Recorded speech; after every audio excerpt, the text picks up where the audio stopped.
Office ITO Bahadur Shah Zafar मार्ग में आज ये जो पेड़ पौधे और यहाँ शमीम भाई, आरिफ भाई, मुफ्ती जाकिर साहब, हफीजुर रहमान भाई, सबकी माशाल्लाह, और ख़ास तौर पर हमारे जो जमीयत उलमा इनके सदर मोहतरम है हज़रत मौलाना महमूद मदनी साहब की खास में कोशिश रहती है कि शजरकारी मुहिम को बढ़ाया जाए, उस पर बेदारी लाई जाए, पर्यावरण पर जोर दिया जाए, पेड़ पौधे लगाए जाए, इससे ऑक्सीजन में भी और स्वस्थ रहने के लिए भी मौलाना एहतशाम साहब भी हैं माशाल्लाह, सबकी कोशिश रहती है कि पौधे लगाए जाएँ।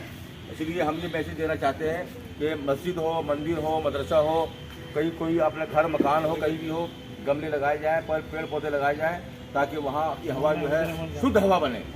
वहाँ गमौड़ा हफीजुर रहमान साहब हमारे दरमियान हैं और आरिफ भाई, सभी लोग ये देखो, ये पूरा ये दिखाइए, डॉक्टर मसूद साहब हमारे दरमियान हैं। और ये तमाम जो पौधे जो इसीलिए जो है ख़ास तौर पर ताकि जगह जगह यहाँ दफ्तर में एक इससे सफाई भी रहती है और हवा भी शुद्ध होती है इससे। तो गवर्नमेंट भी का भी दौर है, सरकार का भी दौर है, और जमीयत उलमा हिंद शुरू से बल्कि मौलाना महमूद मदनी साहब ने सीतानंद जी महाराज जी के साथ बाकायदा शजरकारी मुहिम भी चलाई है और जगह जगह पेड़ पौधे लगाए हैं। उसको दिल्ली में दौरा किया है, कई जगह दौरा किया है। तो आज माशाल्लाह देखिए पेड़ पौधे, और वहाँ उधर ऑफिस की तरफ भी जगह जगह पौधे लगे हुए हैं। और ये एम्बुलेंस गाड़ी अलग खड़ी है मेडिकल इशू के लिए, हेल्थ के लिए। बहरहाल मुफ्ती जाकिर साहब भी है। तो ये तमाम चीज़ें अलग अलग किस्म के पौधे हैं।